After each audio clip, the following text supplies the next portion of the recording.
Now, before we go on and all in to 2025, let's make sure we're truly leaving 2024 behind. Not the best parts. Let's keep all of those special memories and relationships, but let go of the habits and beliefs that just aren't serving you.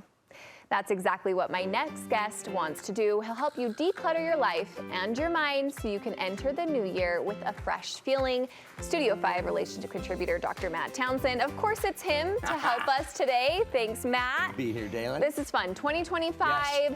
You're wanting us to go into it with a fresh slate, but you're saying we got to leave this stuff in 2024. So why is the new year a good time for you to think, let's look back at the past? You're moving in to the new year. Yeah. Just like you're moving into a new house or whatever, you're not going to take all the bad old stuff with you. Well, yeah. It's served its purpose, right? You've gone through a bunch of stuff. So it's the perfect time. Transition points are the perfect time to like make some real intentional choices, some real cleaning up. Let some stuff go. Yeah. But what we're trying to do is be real intentional about what we can take with us, what will serve us in the next year, and what won't serve us. We don't want to bring anything that's just going to keep creating clutter in our lives, in our heads. No more clutter. No more. Fresh start. So how do we do that? You're saying the first thing we need to do is maybe leave certain thoughts behind. Certain thoughts. There's certain thoughts that just didn't serve us. There's certain ways we thought about last year. There's certain things. I mean, remember there was a big funk for a lot of people around the election and before the election and after the election. And so there's just a lot of pain for some people. There's a lot of beliefs we have in ourselves that didn't work. It was just a bad year. The economy was bad. I can't afford anything. Right. So I want you to go through the thoughts that have been stalling you. And then what I'd love you to start to think about is what are the thoughts you need going forward. Remember, all of our thinking generates our feeling. So if we could actually identify, and this is a fun activity for all of us to do, what's one thought that we know if we could carry it into the new year would have a big impact on us? What's something we need? Is it just the thought that I can do stuff? Is it the thought that this is a new opportunity? Is it the thought that it can get better?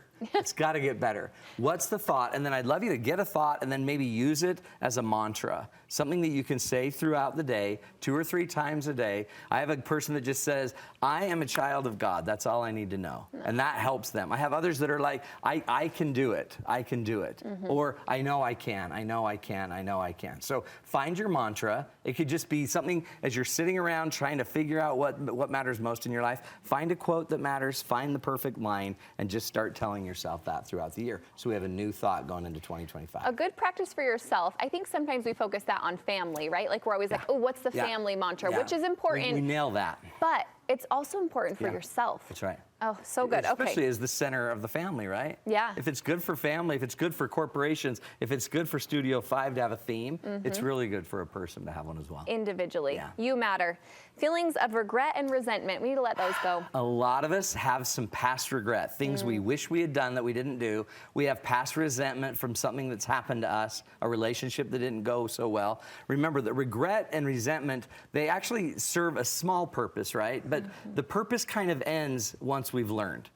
They're there to help us learn. So let's go make sure we take the regret and let's learn from it. We don't have to carry the regret into the new year, carry the learning into the new year. What is the regret teaching you? I should have been more attentive. I should have followed that prompting or that insight. I should have listened more. Whatever the regret is or the thing you're resenting, like the thing that person did to you, it's normal to be hurt. It's normal to be burned and then hurt, and it takes some time to heal.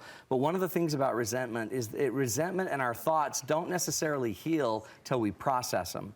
Emotions don't change till we kind of do something with them. So there's 2 things I'd suggest that we do. One thing that you could do is get your imagination involved. I like to take any situation that for me was really hard where I have resentment or pain or even a regret. And I like to imagine myself putting it in the box, just like wrapping a Christmas present, taping it up and then setting it in a river.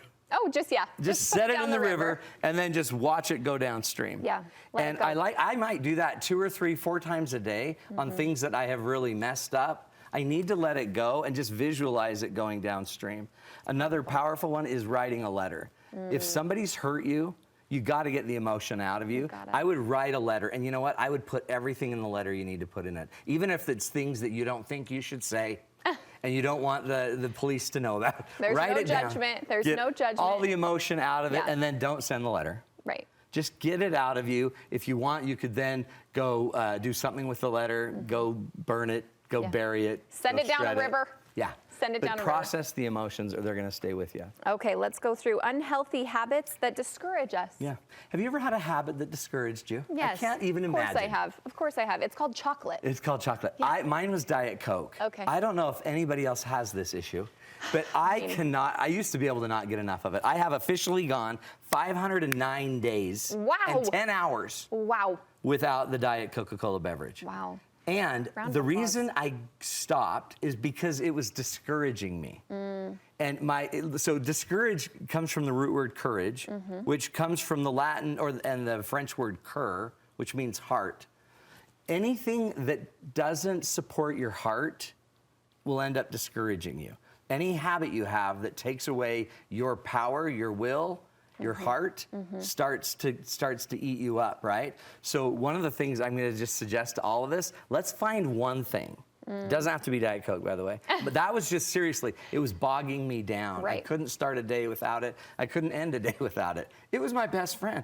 And I had to let it go because it was capturing my mind too much, right? Yeah. So what if each one of us thought of one thing we could do that we're going to let go of, something in the last year that our mind has prompted us, our heart has prompted us to move on from, and what if we just start making the move to do it right now? Just do right it now. And it doesn't have to be big. Yeah. I just set a little counter and just would fight my Diet Coke thing every day. I replaced it with healthier beverages and off we go. And off we go, and 509 days later. This last one, I want you to just say it because it speaks for itself, that the belief that you are not enough. We're going to let that go. Yeah.